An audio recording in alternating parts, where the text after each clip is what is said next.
Aleluia. Então vamos ler a palavra do Senhor. Se vocês quiserem anotar ou abrir, Mateus capítulo 6, versículo 21, está no mesmo livro.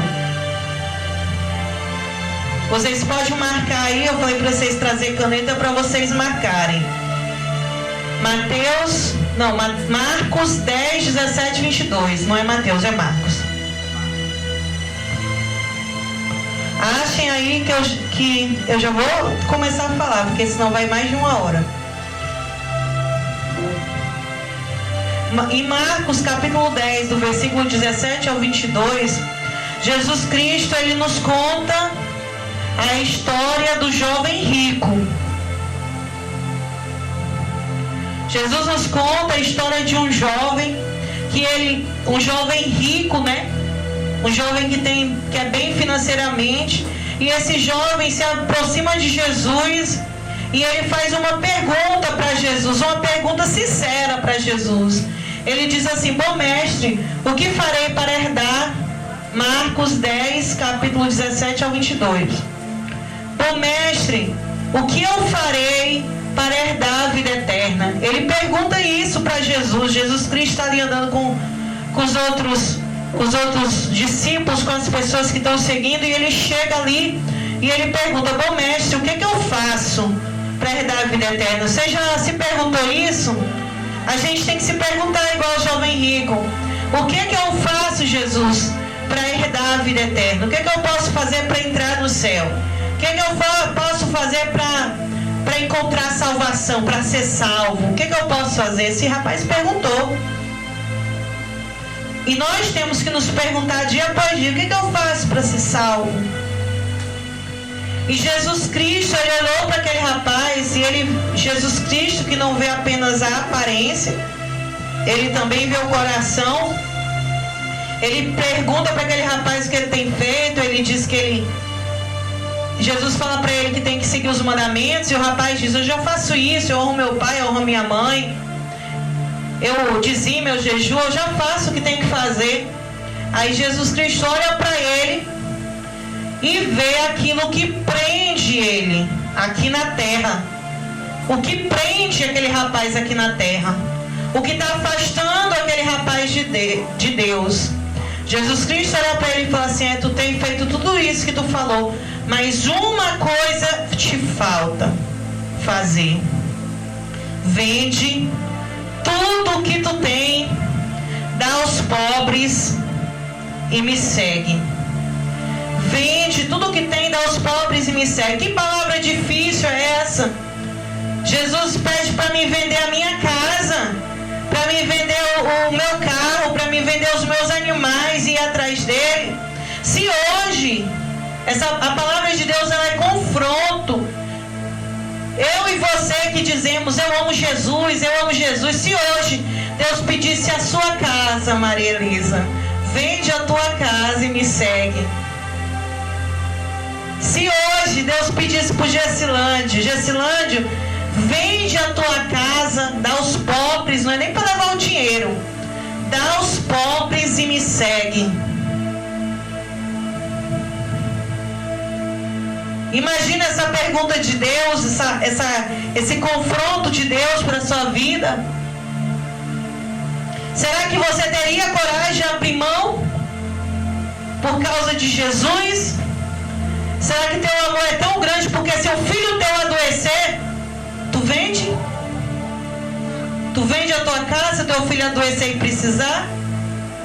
Vende? Vende, não vende? Não vende? E por Deus, tu vende? Tu vende a tua casa por Deus?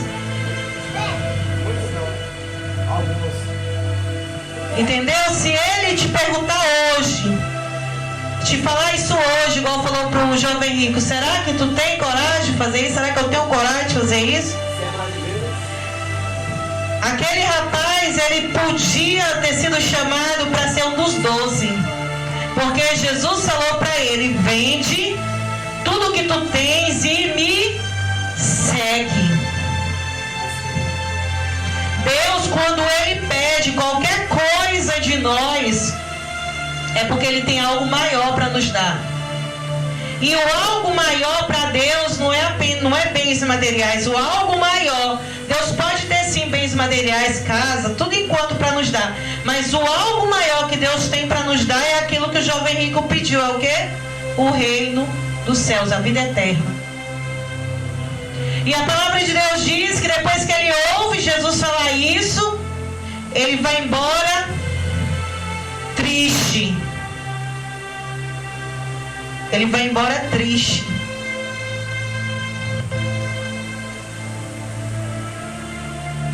Ele foi embora triste, porque ele era dono de muitas riquezas. Só que na realidade ele não era dono de muitas riquezas. As riquezas que era dono dele, porque ele trocou Jesus por bens materiais. Hoje tem muitas pessoas que estão na igreja, que sabem a verdade de Deus, que dizem que amam a Deus. Mas será que se Deus te pedir algo que para você é muito valioso, será que você vai ter coragem de abrir mão por ele? Porque a palavra de Deus diz que onde estiver o teu tesouro, ali estará o teu coração. E onde está o teu coração, aquilo ali que tu venera, aquilo ali é o teu Deus. Muitas pessoas têm um marido como tesouro, muitas pessoas têm uma casa, muitas pessoas têm uma esposa, muitas pessoas põem um filho acima de Jesus. Muitas pessoas dizem, põe a casa, não tenho tempo. Tenho que fazer as coisas em casa, não tenho tempo. Muitas pessoas hoje mesmo põem o trabalho. Eu preciso trabalhar para me poder dar de comer para os meus filhos. Eu não tenho tempo para a igreja, eu não tenho tempo para ler a Bíblia, eu não tenho tempo para orar, eu não tenho tempo para Deus. Será que dessa maneira, dessa forma, você está colocando Jesus como o tesouro na sua vida ou outras coisas? Porque o que você servir com maior tempo na tua vida, o que você valorizar mais, ali é o teu Deus. Porque ali é o teu tesouro. E nós vamos ler agora a palavra que nós lemos ainda há pouco, que é a palavra dessa pregação. Sobre o tesouro no campo. Jesus compara o reino de Deus a um homem que encontrou um tesouro escondido no campo. Tá lá em... Vocês já leram aí, que foi no começo. Tá lá em Mateus 13:44. Jesus compara o reino dos céus a um homem que encontrou um tesouro escondido no campo. E ele fez algo tremendo. Sabe o que esse homem fez? Ele vendeu tudo que ele tinha. Ele vendeu casa, ele vendeu carro, ele vendeu tudo que ele possuía. Aí ele voltou lá e comprou aquele campo. E ele comprou aquele campo não com tristeza. A palavra de Deus que nós lemos fala assim, cheio de gozo. Gozo é alegria. Ele deu tudo que ele tinha para poder comprar aquele tesouro escondido no campo. Que tesouro é esse? Que campo é esse? É o reino dos céus. O jovem rico foi embora triste porque ele não tinha coragem de abrir mão das suas riquezas. Esse homem, ele encontrou Jesus, o reino de Deus é Jesus, e aí não precisou ouvir nada. Ele abriu mão de tudo que ele tinha, ele vendeu tudo e ele comprou aquele campo. Porque ele encontrou na vida dele a verdadeira riqueza. A nossa verdadeira riqueza é quem? Tem que ser quem? Jesus, tem que ser Deus. O jovem rico, ele ficou preso na riqueza. Esse homem, para mostrar para Deus todo o valor que Deus tinha, ele se libertou de todos os seus bens materiais e comprou aquele campo. Ofertou ali do reino de Deus. Aqui está a diferença entre o jovem rico, que foi embora triste, e esse homem que renunciou aos seus bens com alegria. A palavra de Deus diz que Deus se alegra aquela pessoa que dá, que oferta a Deus com alegria. Então muitas vezes nós não temos dinheiro, mas nós temos tempo. Mas muitas vezes vem para a igreja, meu Deus, esse culto não acaba logo. Chega na igreja pensando em ir embora. Chega na igreja, o pensamento está lá em casa, está na panela de feijão, está no dia de amanhã. Não se conecta com Deus. Nem o tempo não consegue ofertar para Deus. E como é que Deus está sendo o seu primeiro amor, o seu tesouro maior, se nem no culto você consegue se conectar a Ele? Se não consegue quase ler a Bíblia. Não, Deus entende. Isso é conversa de desviado. Esse negócio de Deus entende. Deus sabe. Conversa de desviado. Nem tudo é espiritual. Conversa de desviado. Tudo é espiritual e Deus tem que estar sim em primeiro lugar na minha e na sua vida. Deus tem que ser sim o maior tesouro da minha e da sua vida. Porque se Ele não for, você vai andar igual o jovem rico. Triste. Triste. Ah, fulano falou isso, não gosta de mim. Tô chorando, tô morrendo. Ah, fulano fez isso, tô morrendo, tô me acabando. Ah, aconteceu, eu tô passando aprovação. Ah, você já olha pra pessoa, a pessoa já morreu. Um século. Isso acontece não só fora da igreja, porque às vezes o ímpio, ele às vezes aguenta mais do que um que está dentro da igreja. Em vez da gente ser mais forte em Cristo Jesus, qualquer provação que passa está morrendo, está chorando, está se acabando. E nós temos um Deus que é o nosso tesouro, o nosso maior tesouro, que nos deu a nossa vida, nos deu a nossa família, nos deu tudo. A palavra de Deus nos ensina que tem um homem que eu não quero nem que eu nem que vocês passem por isso, Jó. Que sofrimento aquele homem passou, ele perdeu os filhos tudinho que ele tinha 10 filhos, morreu tudinho no mesmo dia. Ele tinha um monte de animal, morreu tudo no mesmo dia. Casa dele pegou fogo, perdeu tudo no mesmo dia. Além de perder tudo que ele tinha, filho, bens materiais, ainda veio uma doença de chagas nele, que a palavra de Deus diz que ele se coçava tanto que tinha que se coçar com caco de telha, de tijolo. Ele fedia a quilômetros de distância. Além de todo o sofrimento, ele ainda suportou os amigos dele olhando para ele e falando que ele estava em pecado. Ele ainda escutou a mulher dele dizendo: amaldiçoa o teu Deus e morre. Quantas vezes o diabo usa pessoas de dentro da nossa casa e a gente fica morrendo? Não morre, repreenda. Você tem um Deus que tem cuidado de você. Você tem que repreender as palavras de maldição que são lançadas contra o teu ministério, contra a tua vida. Mas tu pega e fica aceitando aquilo que o diabo tem usado pessoas para falar. O diabo veio para quê, meus irmãos? Matar, roubar e destruir a minha e a sua vida. Todo dia ele está ali pedindo para Deus ali para poder deixar fazer o mal contra nós. Um dia o apóstolo Pedro estava dizendo: eu morro por ti, Jesus. Eu faço tudo por ti, Jesus. Jesus olha para ele e fala assim: olha, o diabo pediu para poder te peneirar, mas eu roguei ao Pai para não deixar, porque tu não ia suportar. Todos os dias Jesus está rogando ao Pai para que a nossa prova seja menor, porque Ele sabe o quanto que eu e que você resiste. Mas estando na prova ou estando na alegria, nós temos que colocar Deus em primeiro lugar. Se o pastor Zéias não quiser mais servir a Deus, eu tenho que fazer o quê? Eu tenho que desviar? Eu tenho que continuar. Se eu me desviar, o pastor Zé tem que fazer o quê? Tem que continuar, né? Porque a pessoa que... O escolhido, ele não tem escolha. Você é escolhido de Deus. Você tem que servir a Deus e não é servir para se afastar, não. É servir para ficar. O cair é do homem, o levantar é de Deus. Mas agora, tome uma decisão de ficar firme. O Evangelho de Cristo é para a gente viver em gozo e alegria, não é em tristeza, não.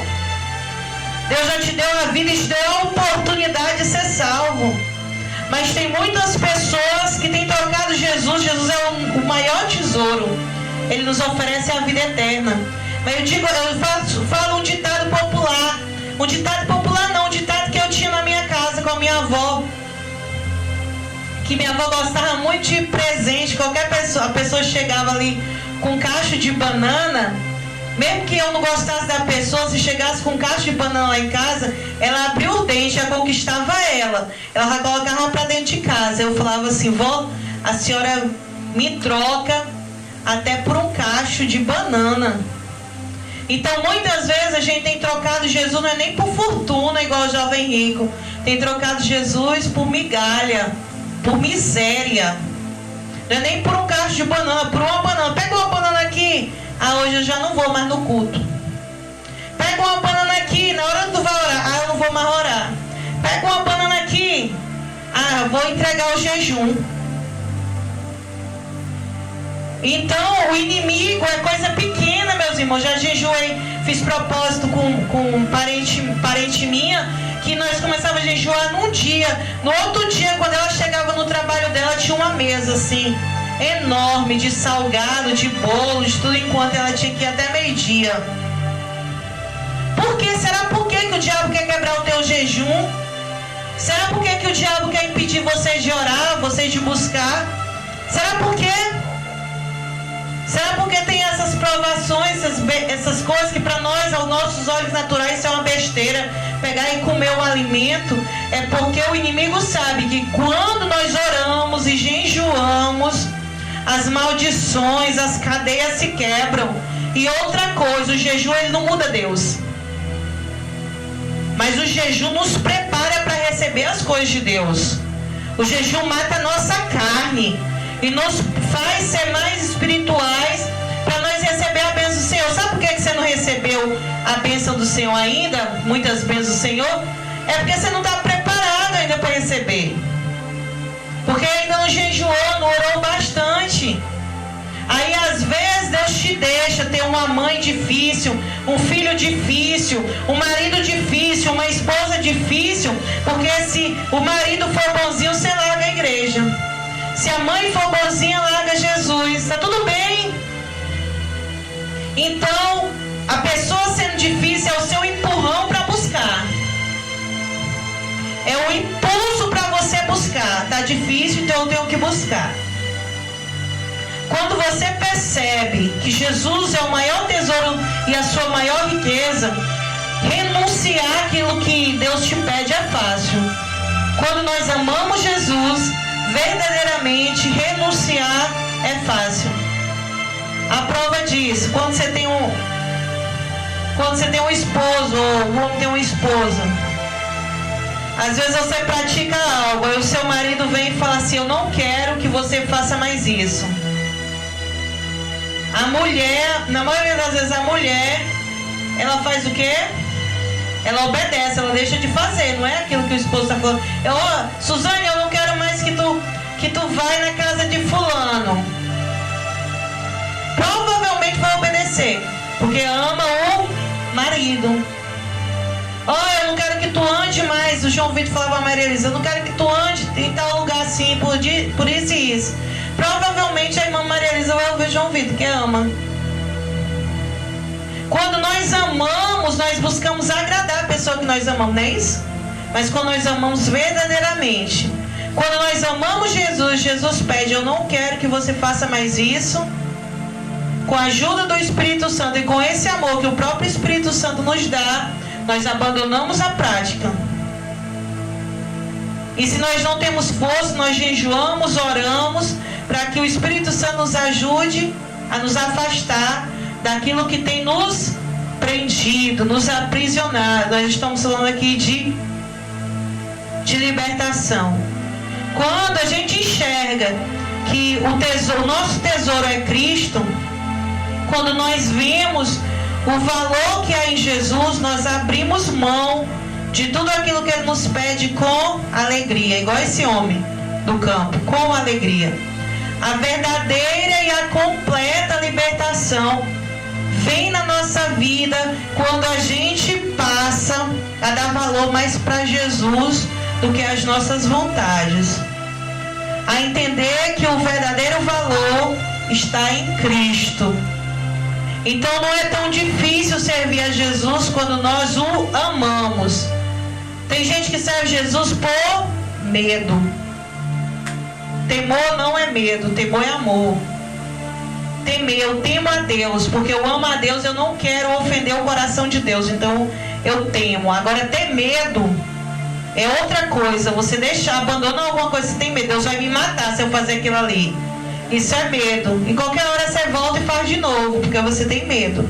Agora quando você tem amor, você obedece a Deus. Jesus diz assim: aquele que me ama, obedece os meus mandamentos. Nós vamos para a terceira história, meus irmãos, da Bíblia.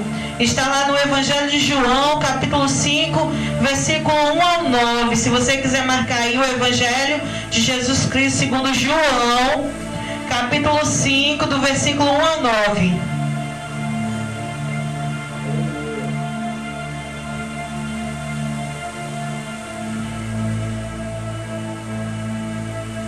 Glória a Deus.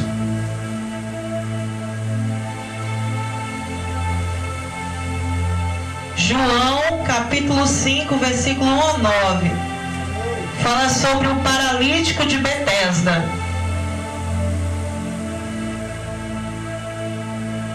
Você pode pensar assim: o que isso também tem a ver com libertação? O paralítico de Betesda. João 5 ao 9. A palavra de Deus, ela vai contar aí que tinha um homem que ele era paralítico. Fazia 38 anos que ele estava preso ali na beira daquele tanque com aquela enfermidade. Ele estava preso ali esperando o quê? Esperando um milagre. Porque a Bíblia diz que naquele tanque, há algum tempo, descia um anjo que movimentava as águas, e quem estava doente entrava naquelas águas e era curado. Nesse trecho a palavra ela revela isso. Só que aquele homem, ele não estava ali há 1 dia, 2 dias, 3 dias, 10 anos, 20 anos, ele estava 38 anos, praticamente a minha idade. 38 anos ele estava preso na beira do tanque esperando um milagre. 38 anos aprisionado, não somente pela paralisia que ele tinha, mas aprisionado esperando um milagre. E Jesus Cristo chega ali, ele pega e faz uma pergunta para aquele homem: tu quer ser curado? O homem que está ali na beira daquele tanque há 38 anos, e a gente sabe que Jesus Cristo não vê somente a aparência,